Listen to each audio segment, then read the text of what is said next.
Hello? Is it me you're looking for? I hope so, because otherwise why would you be here?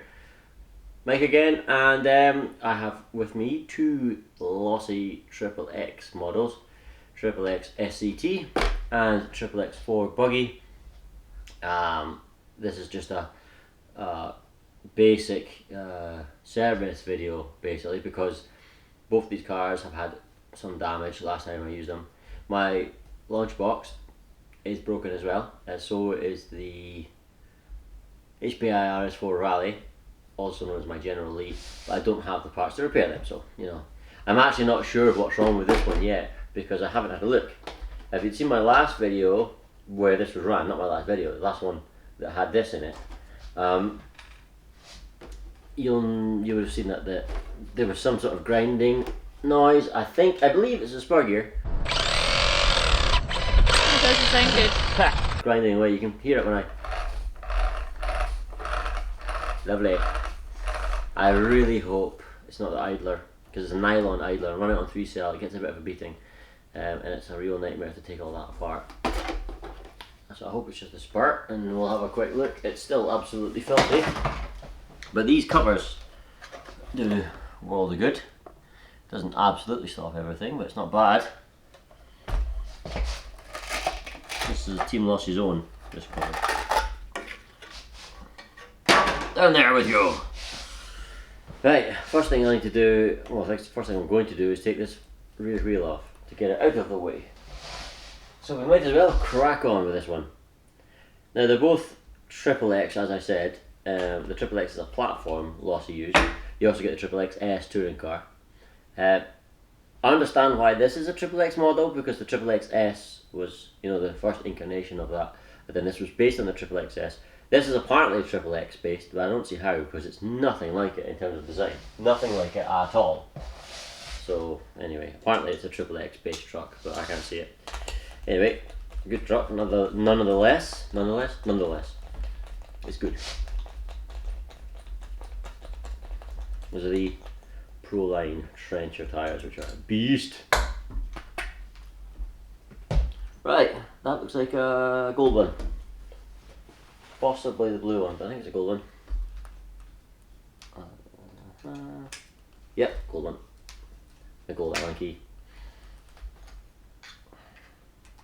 Just taking the spur cover off at the moment. What do we have? Now, I mean, this spur cover is sealed off, but it's not bulletproof, and I was running it around on sort of gravel, dirt track thing, so it's not uncommon for stuff to get in, and that's what I hope is the cause. I really, like I say, I really hope it isn't the idler. That'd be a massive pain. Also, what else is a massive pain? Oh, idiot! There's 3 screws, not 2. One of them was hidden under dirt. Couldn't see it. My Losi XXX, no, sorry, what am I talking about? My Losi High Roller, which I've retired, had 2.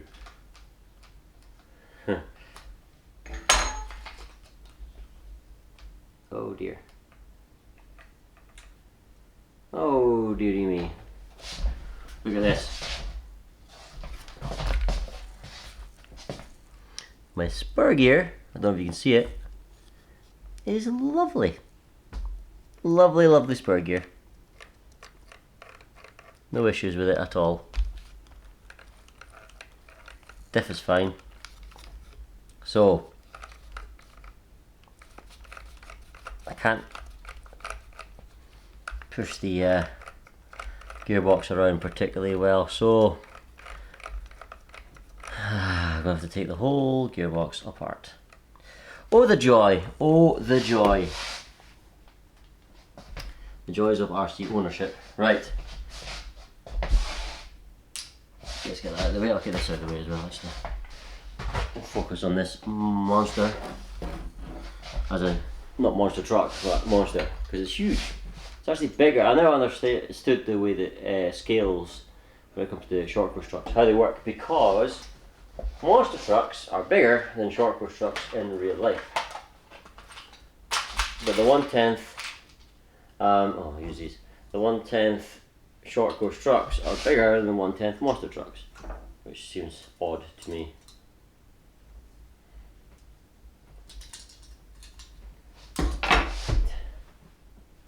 take off the, I'll do it in front of the camera actually, what's the point? What's the point of me doing a video if you can't see what's going on? So what I'm going to do now is take off slipper assembly. I was really hoping it was going to be a slipper problem or spur problem or something, but much easier. And I have a spur. I just have a whole slipper assembly sitting. Not sure if I have an idler. I think I do. I think I do.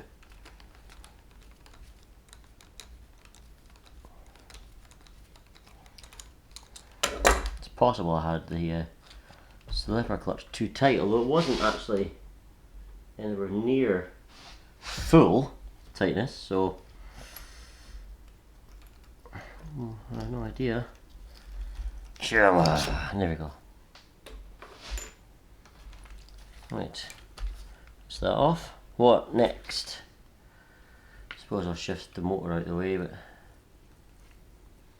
just have to crack on with many screws. Many screws.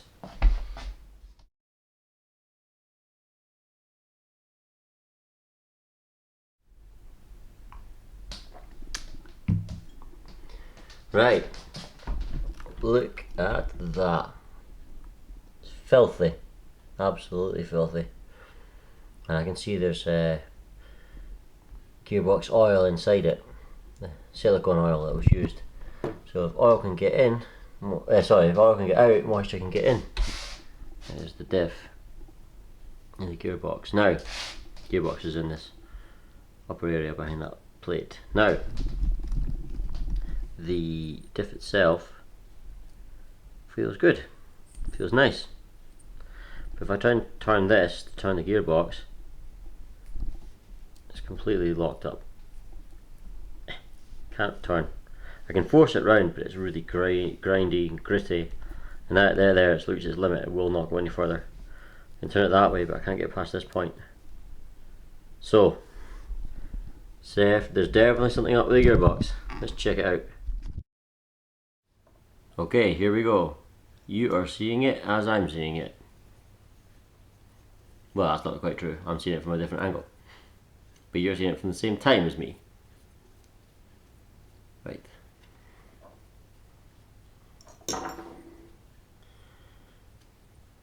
It all feels really sort of tacky, horrid. It's all sticky and gloopy and minging.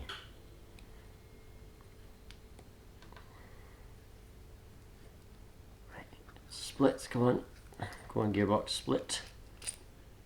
And let's have a look here.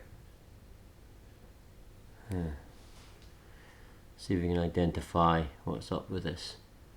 Now, I can't remember doing this, but apparently I fitted a stainless steel idler. Must be a Robinson Racing one. I can't remember doing that. Can't remember doing that, but obviously I have at some point in the past. So, was this merely jammed because of grit in the system?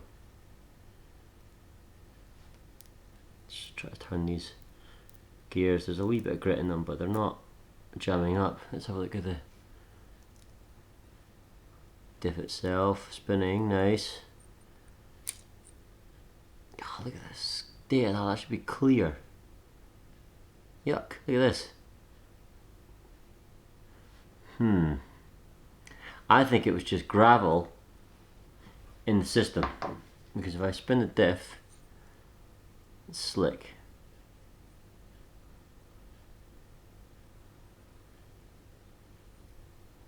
Set the diff back in the gearbox. Let's see if the whole thing turns up, or see, it grinds at that moment. I think simply a strip down and clean out will be the answer. Obviously there could be some damage, exposed bearings and everything under all this filth and muck, but I won't know until I've cleaned it. So that's what I'll do, clean it. And then after that, I'll need a clean too. Okay, critical news just in. While cleaning up the diff itself and getting all the oil and dirt off the diff on the outside, I can see, let's see if I can get some light, the teeth on the diff housing are destroyed at certain points. For example, let's see if we can find it. Right there is the worst part, at the top there. There's very little tooth left there, you can see the damage. And there's some other parts as well, so the teeth on this are ruined if I keep spinning this. You can see the teeth are fine there, and then it goes to 0 teeth, basically. That's a result of having grit and gravel in the system and having a steel idler gear, and obviously this is the weakest point now. Something has to give. It's the only way to combat would be to have a steel, or I don't know if there is a steel one, but certainly a stronger diff housing on this. I think this is metal. It is metal. So gravel has gotten in and the weakest part has given out. So I cannot repair the XXX SCT today because I don't have this part. So today's a bust for this, at least. Look at all the gunk and goo I got off so far. I haven't even touched these bits yet. I'll put this out of the way, then we can crack on with the XXX-4, because that, at least I know I can do something about it. It's a very simple repair. This one will take a little bit more work. Well, that was a total bust. Never mind, we'll move on to the XXX-4, which I know is going to be much simpler, very little needing done here. Last time I used my XXX-4, the rear wing got broken. Look at that, it's kind of hanging off. So, not going to mess around. My models are not shelf queens. They used to be, oh sorry, they're used to be there. They're there to be used. Try and get your words the right way around, Mike. And I'm not going to be precious with them. So, how do you fix a wing? Duct tape. Duct tape fixes all. I wish it fixed all, and then I could fix my XXX-SCT, but it doesn't. It's enough for this though.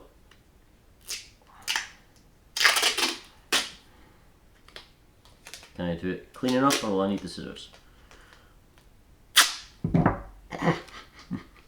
Scissors. Let's try that again.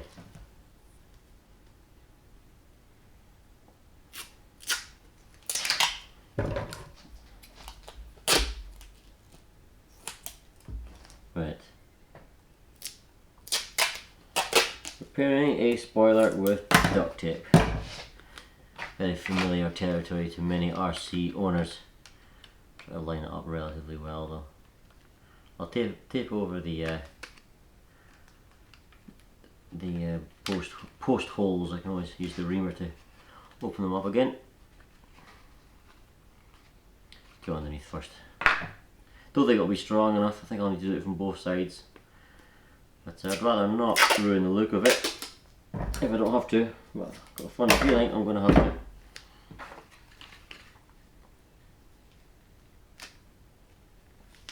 Full line stickers getting hidden already. Oh well. Full line stickers hidden under the tape. Yeah, I'm going to have to tape from the top. Yeah, it's still not that strong. So bye bye Team Losi Racing sticker. It's nice to know you. Nice to have known you. Get your grammar right. English language is dying. The least you can do is add to it. Keep it going, Mike. Goodness sake. Right.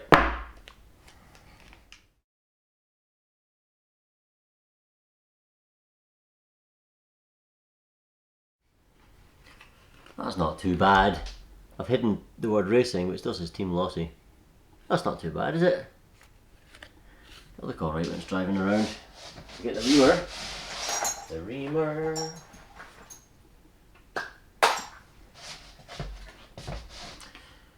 Open up these post holes again. Like so. There's the other one. Find it there. There it is.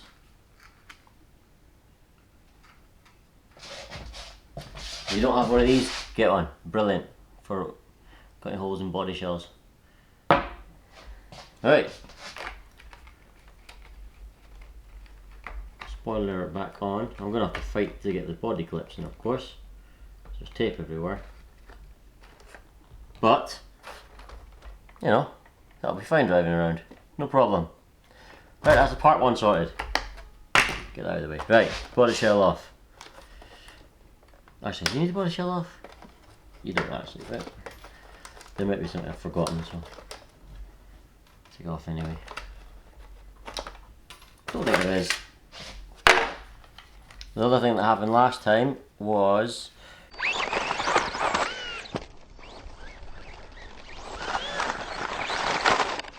the bottom of this shock got pulled out. I've re-screwed it in, but I can do it by hand. It's all stripped out inside. Now I could try and use a longer screw in the same hole and put a dab of super glue, which is what I'm going to do, because standing the shock vertically as possible in the front of the car, right? Standing the shocks up increases overall turning. As you start to lean them out like that, I'll use this, leaning out like that, like this, decreases turning, and this doesn't have an awful lot of turn anyway, so I don't want to lose that. Obviously I need to space them out on both sides, so I'm going to try and find a longer screw than this one, and yeah, that screw there. Now what's happened? Let's see if we can get the camera to look at it properly. That, hold on, turn the screen around so I know where I'm aiming.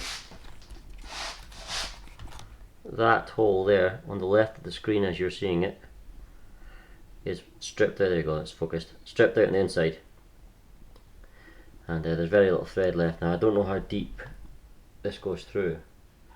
Probably just to there, just to the bottom of that bit, but I don't know. I don't think this screw reaches the entire way because it's quite short, so I'm going to replace both front ones with longer ones if I can, and I'll fire some super glue down there, because what happens is super glue hardens round the screw, hardens around the threads of the screw, and actually becomes the thread of the plastic. It's not massively strong, it should be strong enough. So let's see if I can find some screws.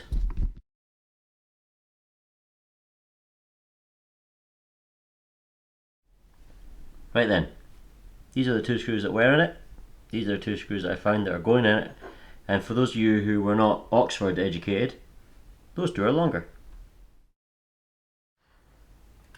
Okay, let's hope these are not too long that they can't fit. Getting a bit ticked, want to bury through the plastic. That's okay, don't mind. Make it really snug.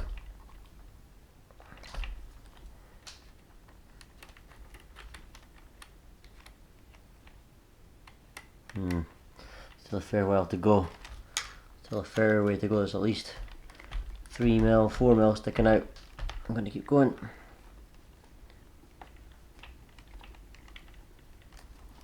Check the bottom. No, they're not sticking out. Seems to be alright. Let's see.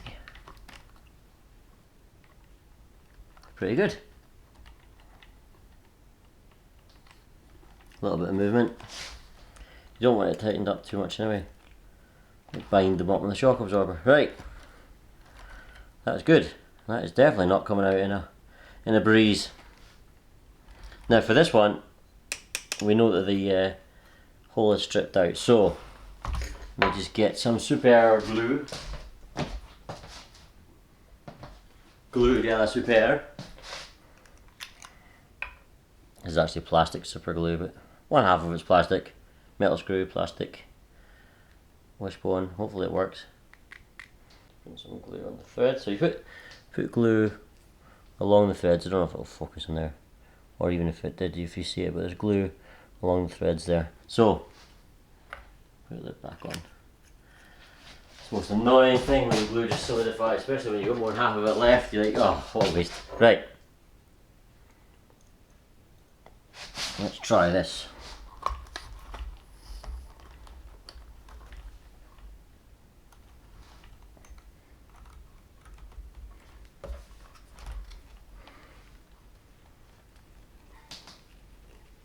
See if I can get this in the camera properly.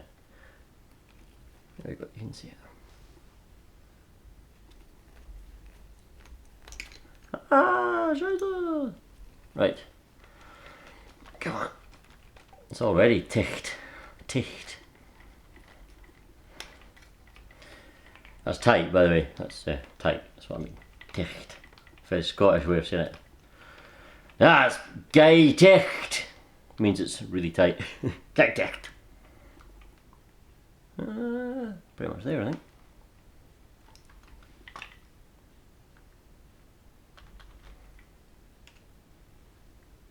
Sorted. Working suspension. So, XXX-4 is a go.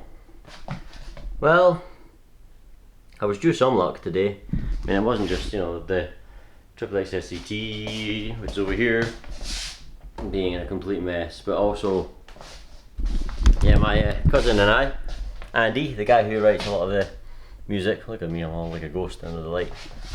There we go, that's me. Hello. Yeah, we went fishing today, and all the websites said that the fishing season had started for rainbow trout. A lot of them said it's all year round and blah blah blah blah blah. Two places, both closed, we went to, and we were driving for about 3 hours today trying to find a good place to fish. So what a waste that was. So we ended up coming home and playing Mario Kart. How fun's that? He's away home already. So I've due some good luck. So I'm pleased with that, but not as pleased as I am with something else. What I'm most pleased about is my all-time favourite TV show is coming back on, and it hasn't been on since, I don't know, 2001 I think, 15 years roughly, which is Robot Wars. Cannot wait for Robot Wars to come back. For those of you who don't know what it is, what is wrong with you? No, I'm just kidding. There is versions throughout the world. The American one I think is called BattleBots. I could be wrong. And then there's European ones and everything. And basically, as I've said before, my favourite RC car in the world is my Losi XXX-SCT. I love that car. But my favourite RC, full stop, worldwide, and actually not just that, my favourite item from any TV show or any film ever is Shunt, the house robot. I cannot wait to see Shunt back. Just for people who are unfamiliar, what Robot Wars is, they're armoured, battle ready, well actually designed and built for battle, radio controlled robots, run on 4 wheels usually, 6 wheels, some of them walk but they're crap, and they try and destroy each other. That's all it is, it's a tournament, it's like gladiators, electronic gladiators. And they basically just look like big RC cars with weapons, flippers, axes, angle grinders, saws, cutting discs, you know, that sort of thing. And there was a limit. It was 100 kilograms weight limit for the contenders. Now that's been up to 110 kilos for the coming season, or coming, whatever you want to call it, series. But the house robots were not part of this tournament. They were run in-house, hence the name. They were run by the BBC, the BBC are doing this new one as well. And because they weren't part of the tournament, they could be any weight. I mean, you had Sir Kill-A-Lot, who was huge. He said 280 kilograms on the show, but I heard somewhere that it was actually double that for some reason, and I don't know why they got it wrong. Anyway, from all the house robots, Shunt was my favourite. I loved Shunt. I was always cheering on Shunt. I don't care what contestant won, generally speaking. But then what the house robots were for, they had their own little area, corner patrol zones, CPZs, and you stayed the hell away from them. But if your fellow competitor pushed you into it, or if you stupidly drove into it, the house robots had free reign to destroy you if they wanted. And they were usually bigger, and they were usually stronger, and they usually destroyed you. Shunt was only 105 kilos. He was the lightest house robot. So the contestants are now heavier than him. So I know for a fact he's going to be modified for the coming show. We don't know what he's going to look like yet, him or any of the house robots, how different they're going to be from previous. But I cannot wait to see Shunt destroy some competitors again. It's going to be great. From other RC news, my Pro line is still not here. Alan from Tay Models ordered it ages ago, a few weeks ago now, from CML Distributions, which are a supplier. but they apparently were broken into, the warehouse was broken into and things were stolen. So that could be why it's not here. Maybe they stole some Pro lines. Who knows? Who knows? Well, hopefully karma will bite them. And these are people who have no experience with lipos. And their house goes on fire. Serves them right for being thieves. Anyway, thanks for watching. It wasn't a very eventful video, but I hope you enjoyed it. And tune into Robot Wars. You better tune into Robot Wars. I don't know when it's on. BBC Two, whenever it's on, just check it out. You will love it. If you're an RC fan, or even just a fan of entertainment and things destroying each other, that's where you want to be. And then you can cheer on Shunt. I'm going to cheer on Shunt. Can't wait to see Shunt. Right, thank you. See you later.